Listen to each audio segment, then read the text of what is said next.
Assalamualaikum warahmatullahi wabarakatuh. Nama saya Mas Kalaskia. Saya dari Prodi Komunikasi Penyiaran Islam. Saya ingin menjelaskan salah satu judul tentang komunikasi, yaitu komunikasi sebagai simbolik. Komunikasi sebagai simbolik dapat kita artikan komunikasi yang dihubungkan oleh simbol, baik itu secara tulisan ataupun secara simbol atau non verbal. Salah satu contoh dari tulisan komunikasi simbol adalah seperti puisi, cerpen, novel, yang di situ dapat kita lihat bahwa kita tidak dapat bertemu dengan penulisnya, tapi kita dapat memahami komunikasi yang dibangun dari contoh puisi tersebut.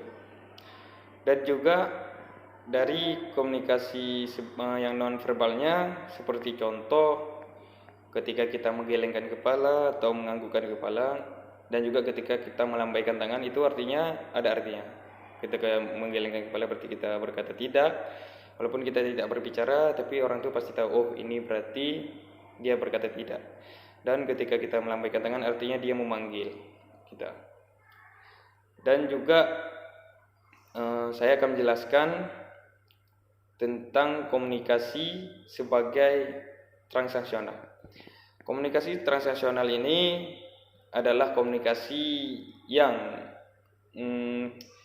menjelaskan bahwa antara komunikator dan komunikan sama-sama menerima efek atau dampak dari komunikasi tersebut. Banyak mungkin yang tidak mengerti bagaimana kejadian tersebut. Jadi saya jelaskan sedikit bahwa komunikasi ini terkadang dari komunikator menjadi komunikan, kalau kita bilang sedetailnya, dan komunikan bisa menjadi komunikator. Dan dua-duanya itu menerima efek, atau kalau kita bilang itu pesan yang kita bilang itu berefek kedua-duanya.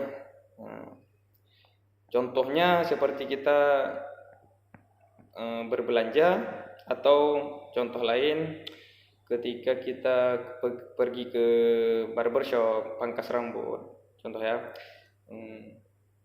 pas dia ke sana tuh yang jadi komunikator pertamanya tuh adalah sang pemangkas. Dia tanya, bagaimana model rambutnya?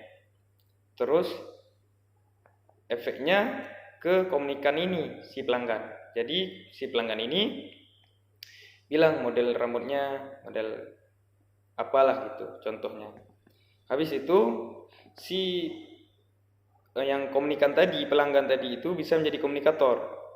Ketika dia mau pulang setelah selesai dari pangkasnya, dia tanya sama orang yang memangkasnya tuh, bang berapa harganya? Jadi si komunikator tadi yang pemangkasnya tuh langsung jawab 50 bang, atau 20 lah kalau kita bilang. Jadi dari sini kita tahu bahwa bisa berubah. Nah, dari sinilah teori tentang komunikasi sebagai transaksional ini ditemukan.